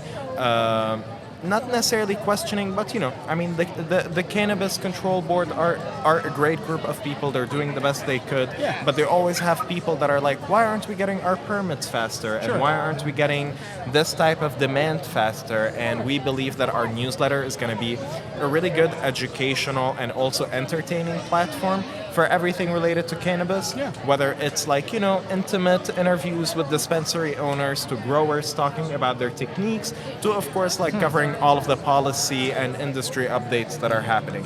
So my focus is to make it not look like all of our other news content. Its own look. exactly. We want it to be engaging. We want to have sections where our viewers and audience have a say on what's happening. Like, did you go to a recreational dispensary since they first opened? Like, how do you feel? Are you a home grower? Were you trying cannabis as like alternative medicine, and was it successful? So we're really trying to like have this like audience engagement in Green Mountain newsletter, and hopefully it will launch in the first couple of weeks of June. You'll be seeing it on the Bennington Banner, Brattleboro Reformer, Manchester Journal, and Vermont Country publications trying to publicize this new newsletter. And we are hoping that, you know, like as a news outlet, media organization, we are trying to become multimedia. So we are hoping that the launch of this cannabis newsletter with our partners in more like the North and Windham County side to start getting our audience used to us having video content to share with them, which would actually be a great introduction to all of our audience and mostly everyone that is engaged with us in South Vermont to start getting content from our new collaboration. Full circle. Yeah, full circle. So, I mean, it's really, really awesome that we have this platform. We have Cat TV in town. A lot of people don't really recognize the importance of media organizations up until we stop covering stuff. Exactly. So, I mean, you couldn't have said it any better. Exactly. So when it comes to Vermont news and media, I mean, of course, we always have people being like, why aren't you covering this sports event? And we're like, we're really trying our best. And we are community oriented. At the same time, we are for profit, which is different from Cat TV, but it also like positions all of us as media organizations as it's like one category, which is great. People seek us for information, for knowledge about current happenings and things that are going on. But sometimes it's, you know, our production rate can only go big with how big we are. And we can only get bigger with our community support in a way, which is why we, Cat TV and Vermont News and Media started off with Mike Cutler coming up with this like really, really cool idea, and which we kind of built off on because I'm really passionate about collaborations. I'm really passionate about people that are doing similar work to do it together. So especially when it comes to like Vermont News and Media being a tourism front, now it's great to have, you know, media collaborations where we can work on things together. So we are really, really excited to launch a media collaboration between Vermont News and Media and Cat TV called Made in Vermont. Very exciting. Very exciting. I should say, though, that this is more of your idea, and we've kind of met in the middle with the equipment and technical abilities to make it happen. So we're glad we can do this. We're really excited. Made in Vermont. Continue. Well, with you two at the helm, I got to stop you because you guys have been talking a lot here. Okay. So. We love to talk. With you two and at the helm. we're getting the poll. So no, I'm kidding. We can control that. We can control that. We're here till 3. With you two spearheading this, super exciting. I've sort of just asked Mike a few questions about it and didn't get into the nitty-gritty too much, but from a organizational standpoint, I think this is a big step for Cat TV as well. We've always partnered with local media, and you know, this is something new for us. This is something new for you. So I can't wait to see what this really brings to the community and further than that. I'm super excited about it, and can't wait for it. We are. So, Made in Vermont, it is a podcast, and we're on the podcast equipment right now. So we're really excited to get this out in the community. We've been developing a great list of guests that Ahmad has put together, and I'll let you speak upon how you're weaving them together in innovation and things like that. So take it over. So, I mean, we do not necessarily want to create something that already exists in a way. I mean, the Chamber of Southwest Vermont does a lot of video content every now and then between Cat TV and the stuff that you guys produce and make. We always have content going out that is basically, I mean, for me, as an outsider, as someone that is really, really not from Vermont, I really care about the content that goes out that represents us as people that basically we're not exclusively farmers. We're not exclusively making maple. We're not very diverse. Exactly. The Vermont brand is huge. It's large. I mean, right now, nationally speaking, and even beyond, people know what Vermont is, the Vermont feel, the authenticity of it, and everything that comes with Vermont, you know? And this is great. Like, this is great to have for everyone. But when it comes to me as another layer of like a new person to town, kind of younger, a person of color, it's kind of important to show that like this place is unique. Because although we have traditions that are like, let's say, Mayfest happening every year, Garlic Town happening every year, but for me, the thing that stands out the most is that we have these traditions that are the backbone of our community, makes volunteers and people, regardless of their background, regardless of what they're doing for work, just come out and do this thing for that one common cause. But for me, the thing that also stands out the most is that there's always innovation in it. There's always innovation in it. Garlic Town, every year it happens. It is a tradition that happens every year, but every year it happens. Something expands. The brand develops. There is the sign of innovation. Integrating text messages, integrating mapping, integrating visual communication. So all of these things are important, and this is what I love the most about being here. You have the traditional stuff that keep the people going. They know what's going on, but you always have this like spark of creativity, spark of innovation. And that's what kind of like inspired me, really. You know, like when we have the Vermont Country Store running this like beautiful national-wide website to ship people all over the states Vermont products. It's beautiful. It is something that it is kind of important to highlight as an innovation piece, but also a community piece. And that's what I feel as like the common theme with Mayfest and Homebrew and Garlic Town. Things that happen regularly, but they're always fun because there's always a spark of creativity, new volunteers joining, new people joining the leadership teams, and you find this like cool sense of repetition, something that is regular, that is happening, you can rely on, but you can always be surprised. So I feel like our podcast and video series is hopefully going to bring up all of these like new people to town, or people that have been here doing great quality work, but showing their uniqueness. Not necessarily we do maple and it's good, but it's also like we do maple and it's good. And right now we are going off on how much we do promotion on this side and how much we talk about it there, community collaborations. So I'm really, really excited for the roster that we have coming up. I can't wait to see it, Of potential guests. We really want to put Bennington in, like Bennington County in the spotlight, and South Vermont, and Vermont as like the state as a whole. But right now, we have a distillery. We have a place that makes cider. We have multiple places that are brewing their own beer. We have a lot of innovation when it comes to food, collaborations. We have Couch and Cork. They started this whole like virtual wine business during the pandemic, and now people from all over the place, if they care about wine and virtual setting of learning about wine, they're also hearing about Bennington. All of the people that are hearing about our product, they're also hearing about Bennington. And that's for me like the connecting point.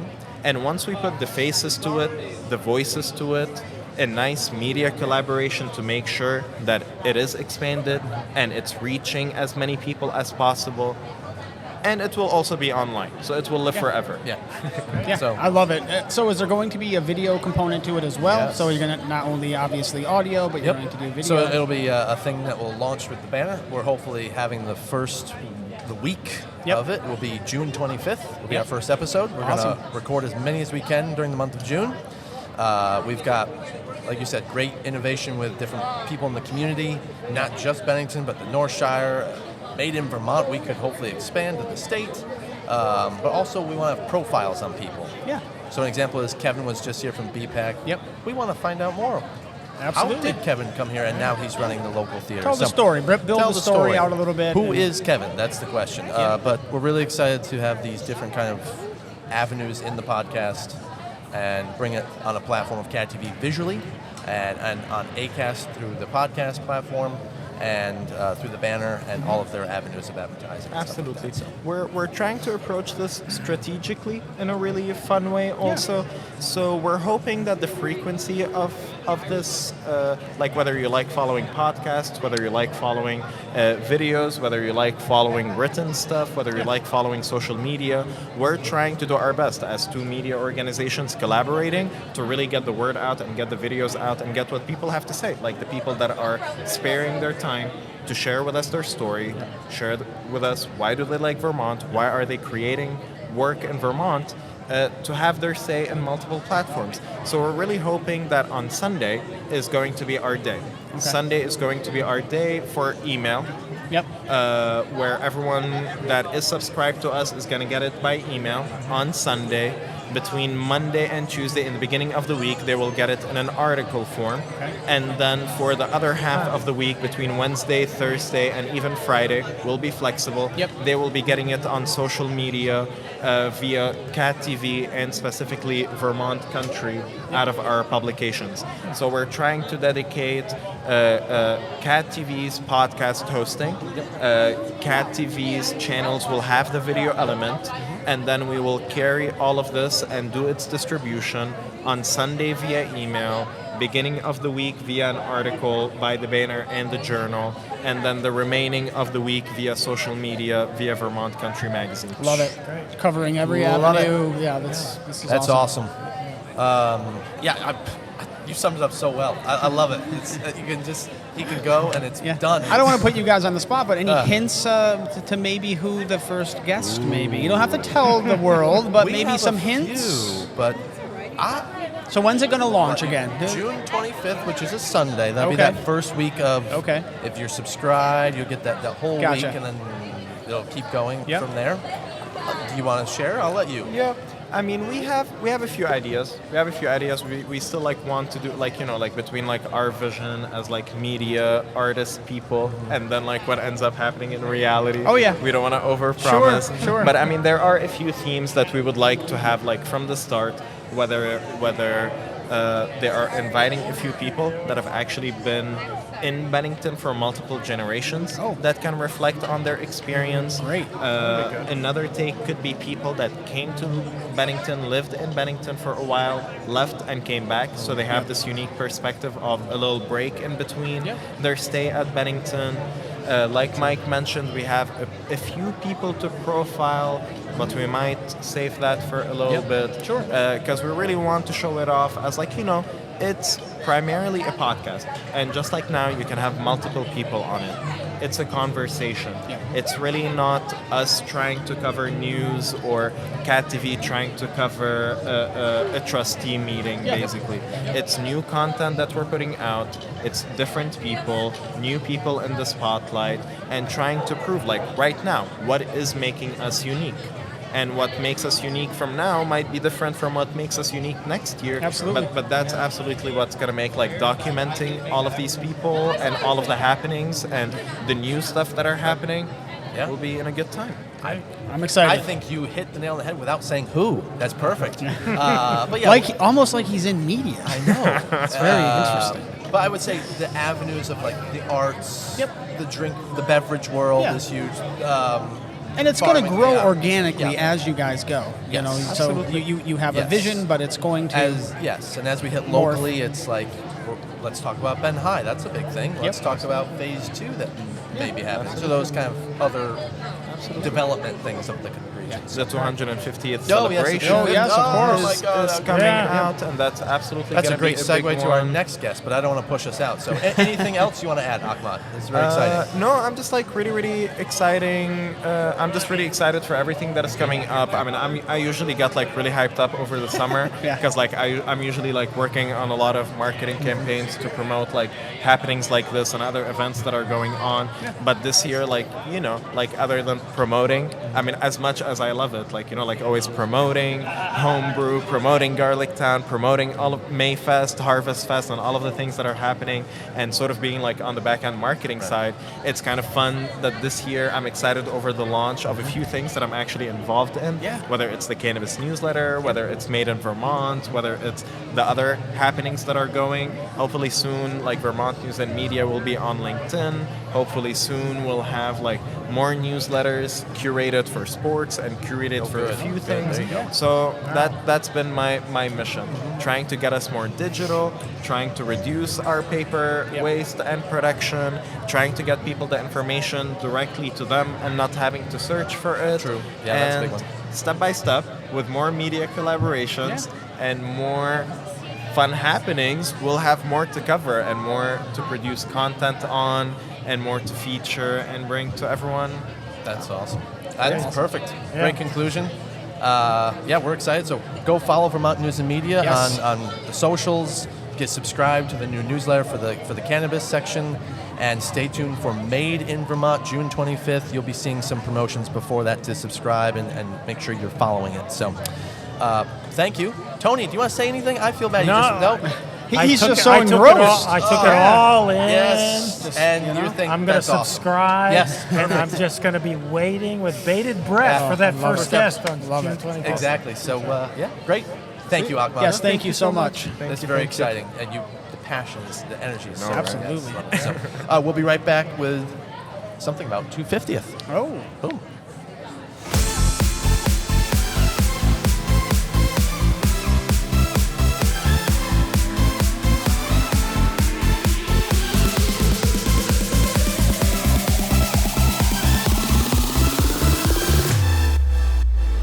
All right. Sorry, Jonah. I said it too loud. Whoa. Hello. I hear you. We're back. They're working. They're working. We're here with Jonas Bivak from the town of Bennington and other hats. And we're really happy that you are here after a long, hard day work in the morning. That didn't make sense at all. Long, hard day work in the morning. Wow, we're getting to the end of the show. I've been I'm talking way feeling. too long here, clearly. A hard day's work this morning. So absolutely. Go right there. Part of the reason I'm dressed as I am is I literally just came back from Village Cemetery. It's one of the town's oldest historic cemeteries. We have some of our earliest citizens are buried there. We have veterans from probably every war. That's amazing. There, total of 2,100 souls. Got a lot of notoriety last fall because there was a terrible vandalism event. Something like 200 stones were overturned. It's awful. We had a tremendous volunteer Yes, you did. outreach. That same few weeks later, we righted every stone that we could that was unbroken. But some of those broken ones needed more work. So at that time, let's do May 27th of 2023 as a follow-up date. At the time, I didn't realize it was sounded good. Right? I know. I'm like, that sounds perfect. And it was the one day that the Vermont Old Cemeteries Association could come. So I'm like, we'll take it. Let's do it. Exactly. Turns out it was Mayfest and Memorial Day weekend. Yes. So I was worried about that. I'm like, does that mean we're going to have less volunteers? We had over 24 folks show up for this event. That's great. Thank you. Yes, thank you to those who came out. And Yes. those folks that came out. That's amazing. And that's Bennington. That is totally That is Bennington. really Bennington. And by the way, I have to give a shout out not only to the volunteers, but also for neighboring towns, Halifax, Rutland, Clarendon. Okay. All those towns came to Bennington to help us do this work. And our own VFW post and their VFW auxiliary, amazing. They came out in force today. They also fed us. They fed our volunteers. Great. Really Amazing. fabulous. And jumping back to your event last year, the initial one, the response was incredible. It from really the community. was. I mean, when something happens like that, people band together and fix it, and we were glad to be able to document it. But it was a great day of seeing those people come out. Absolutely. From tragedy to a really heartwarming and reassuring thing that people do care. And in a way, shining a light on this village cemetery is its best protection. So, absolutely. So it was really wonderful to see that. Got really hot and sweaty. I'm still in my official town garb for that, wearing my town hat. But it was really a lot of fun and learned a lot as well. That's great to hear. And like you said, I don't know a lot about the cemetery, so unfortunately, this is a way to find out a lot more about it. But that really, I think, is the positive spin. Yeah, As now people know about it. People, I think, will be watching it a little more Yes. closely. And the folks, unfortunately, that did the destruction will probably be like, wow, we did this thing, but then the community came together and did this. So maybe that, in a really ideal world, maybe that turns their thoughts around a little bit. So. I think you're right on, Will. By shining a spotlight on that and letting the community have their eyes on it, that is its best protection. So, What else is going on in the town, real quickly? Well, so we're gearing up for summer. There's going to be summer camps at the Recreation Center, That's right, summer yes. programs galore. You can find out about that by going to the Bennington Facebook page, or the Bennington Recreation Center Facebook page, or the Bennington Town website, which is benningtonvt.org, and go to the Recreation Center, and there's links to get you to all that information. Great. That's great. People are starting to sign up for that now, so it's not too late to think about summer. And my goodness, it feels like summer today. It is the unofficial kickoff, and it feels like the official kickoff. It's it great. feels like summer is here, and it is always a seems to perfect day. just come. It's just, I know. It's spring, it's summer. Yep, they flipped the switch. I think that's today. Yes. So We're done. That's great, exactly. Yep, you're now in summer. So, yeah. Congratulations. Yep. So I also had the pleasure yesterday of hosting the county historian from Saratoga County, New York. Oh, interesting. And we're collaborating with Saratoga because we're already now thinking about the 250th anniversaries, which start for us. Yes. Big kickoff in 2025. Okay. And what is in 2025? Well, that's the capture of Fort Ticonderoga by our very own Ethan Allen and the Green Mountain Boys of Bennington. We played a starring role in that story. So I'm very interested in developing these relationships with our fellow historical folks in other states, because this is an interwoven story, right? It is. It's not just Absolutely Vermont. We need New York in there. We need Saratoga County in there. We're also speaking with 250th planners in Massachusetts and Connecticut. Oh, that's great. So that's how far that story the goes. reach is, that's tremendous. As you said, it needs to be collaborative. We need to share all these important stories with everyone. And I love that you guys are really getting out ahead of it and really starting a lot of this work now. Yeah. And I know you've been working on it because Mike is involved as well, so I get to hear some of it from him.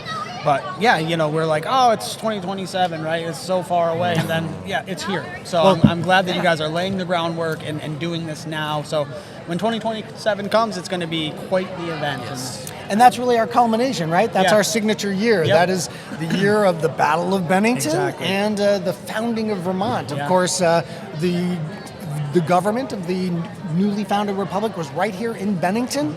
And if Bennington had fallen at the Battle of Bennington, would we even have? Where would we be? Exactly.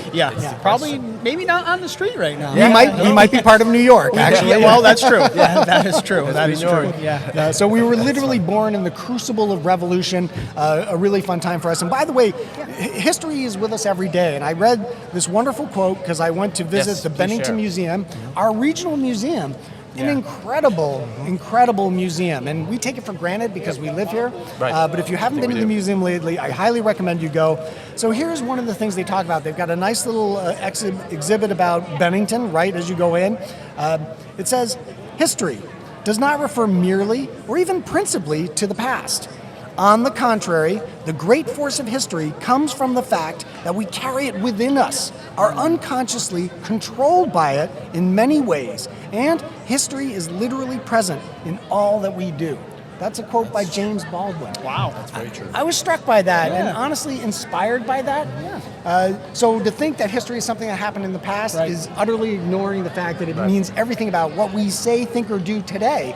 And it puts a whole new twist on that idea of if you don't know your history, you're destined to repeat it. Because right? Very true. Yeah, that's very timely. Very true. Yes. That is timely. Yes. But yeah, that was a great segue right into 250 things. Absolutely. Things are coming. Get excited. We've got a couple of years till 2025 where they start off. But We do, but we start this year and we start every year because Bennington is unique in that we celebrate our Battle of Bennington, which we've been doing continuously since it happened. Yeah. And I'm happy to say that I used to say that we were unique. We're the only battle that's been continuously celebrated since it happened. Yep.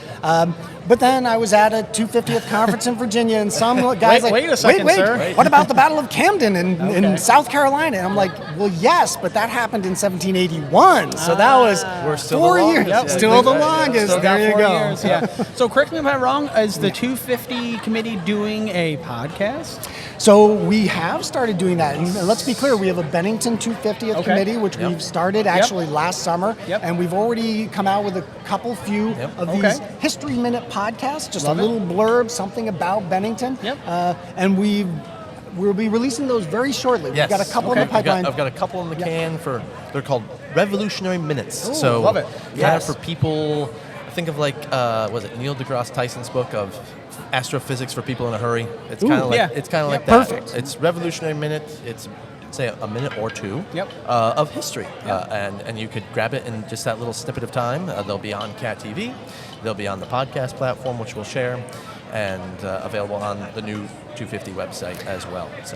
And one of our goals of that is to sort of highlight little bits of history that you might not know about. And Right. even in just a minute, you can get excited about something Yeah. that really illustrates something that's unique Well, like you said, about us. seeing that quote. So maybe Oh my someone goodness, sees this, listens to this podcast, and they're like, "Wow, that's interesting. I'm going to go Exactly. on my own and Yeah. learn Yeah. a little bit more about that." I think that would be fantastic. Absolutely. So having said that, I'm going to share one of my favorite historical tidbits. Go for it. Because it's tragic, but it's also so telling, which is that a lot of people think because we are a very white community, we're a very white state, but black people, people of color, have been part of the story of Vermont and Bennington since the very beginning.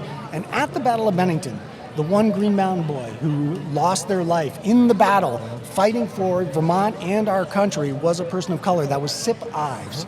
And one of our goals for the 250th is to have a memorial for Sip Ives and the Green Mountain Boys at the Bennington Battle Monument. That's So, fantastic. I'd love to hear that. Yeah. Such an important part of our Yeah. story, something that people don't necessarily realize, Yep. and really important for us to illustrate. I couldn't agree with you more. And just jumping off that real quick is the fact that I hear this a lot of times in meetings at Battle of Bennington. It was very not well documented. So you're Interesting, yeah. I mean, maybe I'm wrong, but like you're learning new things. Like, We are this absolutely, and this and yeah. this. It's not like we know. We World know War everything I. about it, but We this is know, the way it is, so- we know that we Yeah. know everything. Don't question it. Yeah. No, we're constantly like Sip Ives was. To me, I never heard of it before. Yes. Several years ago with the big ceremony at Absolutely. the museum, and discovering, for me at least, the story of him, which Exactly. is so great. That how we're and how can we bringing that out. forget that? Yeah, you know, right. so Exactly. interesting point. We're always learning more things, but we are fortunate that the Battle of Bennington has over 200 firsthand accounts telling us about the battle. So we have Wow. a snapshot that is almost unique Yeah. in being able Yes. to interpret and understand. Not interpret. That's not the right phrase. Interpret sounds like we're telling you how Right. something Right. is. Yeah. That's not what historians mean when we say interpret. That is literally a way of us just saying that we're looking at the information and trying to understand it better. So one of the things that happened was that a German account by a surgeon who was with the British at the Battle of Bennington, his name was Julius Wasmus, he left a very detailed account. And in his account, he mentioned Sip Ives.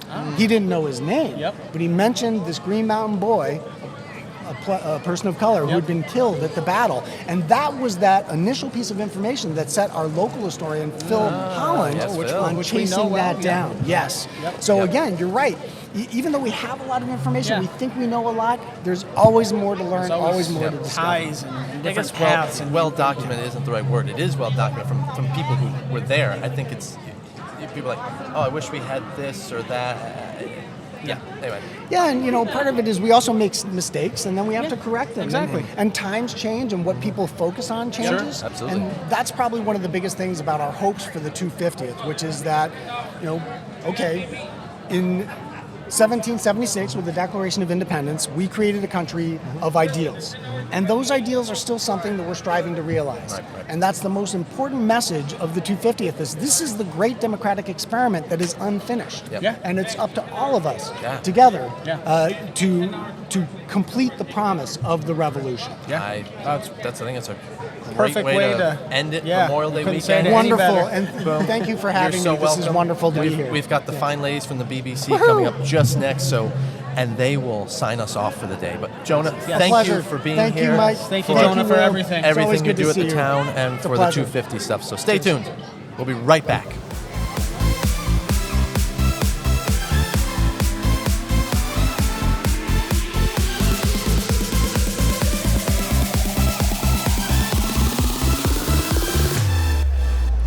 All right, folks, and we're back for our last but not least, but most important guests of the day, I think, because without them, we wouldn't be here today. So we've got Jenny Dewar, the Director of Events. I'm sorry, I almost said Executive I know. Director, sorry. And we've got Jeannie Mantrone, our, I messed it up. Jeannie Mantroni, our Director Director. of Operations. Thank you. I wanted to say My yeah. name is now Mike Cutler, and I am now the head of interviews for Cat Oh, TV. God, I'm done with interviews after today. I was called Larry King by Mr. Harrington, so let's Hey, not. Larry. Yes. So, how has the day been? This is the first time I sat down Good, since 5 good. o'clock this morning, so we're Glad. staying here until 5 o'clock Good. tonight. We'll keep the seats here. No, it was a bit of chaos in the morning, as it is. And, Always is with a big event like this. Yes, but it seems to be it's the biggest Mayfest we've ever I was had. just gonna say, biggest Yeah. Mayfest, Yeah. and you guys paid the weather people perfectly. I did. I really Yes. I bribed the weather goddess. She is a personal friend, but sometimes she doesn't cooperate with me, like all of 2022. Oh. So yes, right. so I told her that this year she really owed me a good day, and she's like, you're right. Blessed be, you got it. Yeah. Here we are. So I just wanted you guys to say, Mayfest is here. It's a great day. But what else is happening downtown with the BBC this summer? Shall I take this one, or do you want to take it? Go ahead. We'll since I start it with forgot your to bring slogan. this. Start it with your slogan. It is not just downtown, it is our town. And what's going to be happening in our town, also known as downtown, is so we are going to have the Thursday Night Live again, but we're only doing 7 of them. Okay. We are doing, Hemmings Cruisin' is doing 5, one a month. Okay. We're going to start First Fridays back up. That's going to be in July. We haven't had First Fridays here in years. We are going to close down Main Street. It's going to be more about the merchants than the vendors. And let's see, we have Harvest Fest on October 14th. We have a townwide tag sale on July 22nd. Am I missing anything? Oh, well, the pop-up shop, of course. That's every Saturday. Right now, we're still at 341 Main Street. So several of these vendors, they're kind of in the middle, and they have signage saying pop-up vendor. And so they come to the pop-up shops on Saturdays.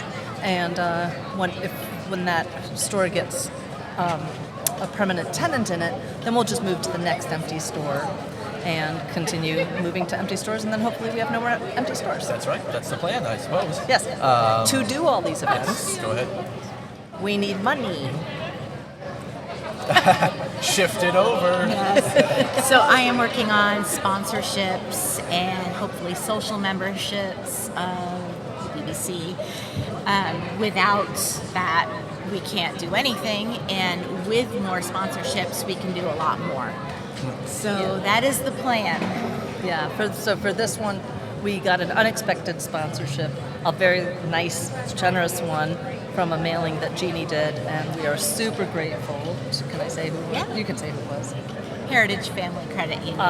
And thank you to them. We were able to increase the pay for the musicians. I strongly believe that you should not give away your art, because art, it is their work. And just because you enjoy your work, sometimes not even, sometimes you have to play and you don't want to play. That's not fun. But just because they do what they're passionate about does not mean they should not be paid well. So 100%. I strongly believe in artists getting paid. And we have to pay the police. Right. And they're important because our mighty Bill got someone caught from shoplifting, and he was on the wanted list. Oh, so, how about that? So I he is heard now that. off the streets for a chief, day. The chief wanted to come down here, but he couldn't. He said he was done. All right, cool. So where can people find this calendar of events? So we listed off the Hemmings Cruisins, the pop-up shops, the concerts and stuff. Yeah. If people want to go online, where can they find that calendar? Should I take it? Go ahead. So the homepage of the Better Bennington Corporation, if you scroll down to the bottom of the page, there's a Google Calendar there, and that I'm yelling because I'm not used to wearing the headset. That's Sorry. all right. No, you're good. I gotcha. So there, the list of everything going on downtown, not just us, but the Chocolate Shop does a Friday night series, so that will be on that list. The Bloomsic walks on Saturdays are on that calendar, so that's where everything is. If you go to the event page on the website, then it's all of the BBC events. You can also find them on Facebook, and you can also find them on the New Districts app that we're using, Right, yes. which Talk is about that for a yes, minute. it's spelled DISTRX. If you download the app, any downtown that is using the app, it will automatically pop up, and it shows you where shops are, where you can stay, all of those things. And then for the event today, you click on the event part and it shows the map and it shows a whole list of the vendors and where they are on the map. Oh, that's great. That's super handy. Yeah, it's That a nice saves app. Paper, you have it right there. So Yeah, and it's for all the designated downtowns, so it's a Main Street America program. Yeah. And just launched, as you mentioned. So hopefully Yeah. next year for this, it's built up. People know about it better. Yeah. They're able to come. Oh yeah, I can just pull up the map and see. I hope so. That's the idea. Yeah. I mean, I did see people today going, "Okay, we can go," and I said, "Are you using the app?" And great. they said, "It's really That's cool." awesome. Yeah. That's so cool. Yeah, so it was nice. I'm glad that the folks that do the districts app reached out to us. That's great. Yeah, absolutely. Yeah, it's definitely, I can see it. Many uses for you, you guys moving forward. So today, Mayfest, biggest Mayfest ever, as we mentioned. Yeah. You expanded a bit. You want to talk about that? Yeah, so we have 120 vendors. Last year we had 70, I think. And I expanded partly because the town narrowed School Street by expanding the sidewalk width. So it used to be that vendors were on both sides of the street, but if we do that now, it would cause an incredible bottleneck. I mean, even now you see that it's bottlenecking. So what I did is I put the food vendors on School Street, and then I wrapped around and put the more dessert-type vendors onto Pleasant Street. Will I do it that way again next year? I'm not sure.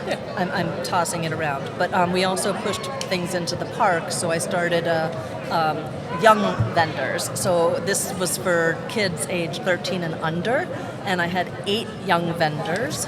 I had a 3-year-old. They're selling things like slime, jewelry, tie-dye, a really groovy cell phone holder made out of wood. Very clever. I mean, these kids come up with really, really clever stuff. And they don't have to pay the vendor fee the same way as other vendors. They pay me 5%. And I just walked around to all the kids to explain to them how to figure out 5% by what they've earned so far. So it's not just about giving them an opportunity to sell, but I want to teach them business. Absolutely. Yeah. Good. It's important. I think we miss that even in school sometimes. So Exactly. That's great.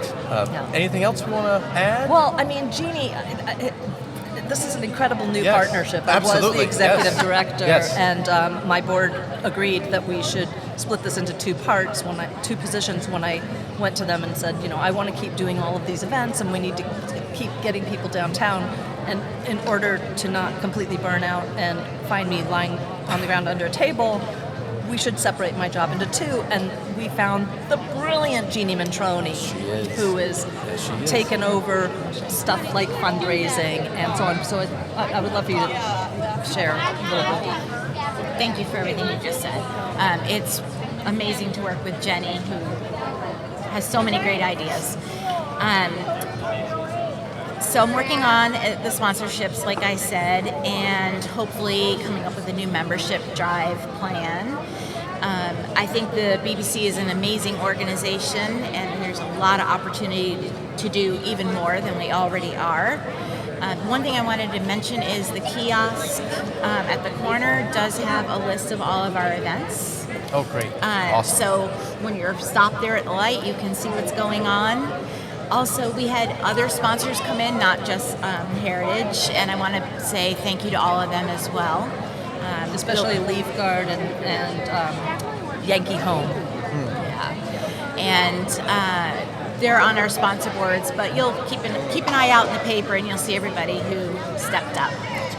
Jeannie's also taken over, the BBC is also the official visitor center for downtown Bennington. And so Jeannie has taken over the volunteers who work in the visitor center, and she's already just turned it around, which is what I was hoping for. So yeah, we have a great opportunity to catch everybody who's coming north. And we're the first visitor center they see. So it's really important to have a very welcoming and informative location for people to stop. And capture them here on, in downtown. Yeah, no, I should say it's definitely exciting to see it more bustling and having the people that help direct people where they go. So, Most definitely. And every day the 2 of us are like, one of us will say, hey, we could do, and then we're like, oh my God, okay. And both of us are like at it, like doing our parts of it, like, wow. That's the exciting part of new ideas. It's amazing. It's a collaboration. Taking an old idea and making it better. Yeah, exactly. So definitely. Well, you guys have been here all day, exhausted and tired. Anything else? Where's the booze? Exactly. 421 Farm Road. Make Make reservations, Or if there's- please. Yes, exactly. Yes. Did you had a basket? Were you drawing anything? There it is. This is my basket. Oh, This okay. is one of our vendors. I love that. His name's Alan. He's in the B section, and these are handmade. Those are really cool. They're gorgeous, Yeah. and so he was the first. I said he knew I wanted one, so Yes. he said, "Come get it now." Oh, It's going good. past I the thought you were bringing something special to draw, so good. Well, we Oh, are no, doing a we are 50-50. Got it, okay. And we're most 50-50s. You have to be present to win. We're taking phone numbers, so you don't have to be. It's 12 tickets for $10 or 1 for 2, and someone will walk away with half the pot, and the other half will go to BBC. That's great. That's awesome. Well, I'm going to stop talking. I want to let you ladies sign us off from Mayfest 2023. So thank you all for tuning in. Ladies, you. take it away. Say it together. Okay. Ready? Yes. It's not just downtown. It's our town. Yeah.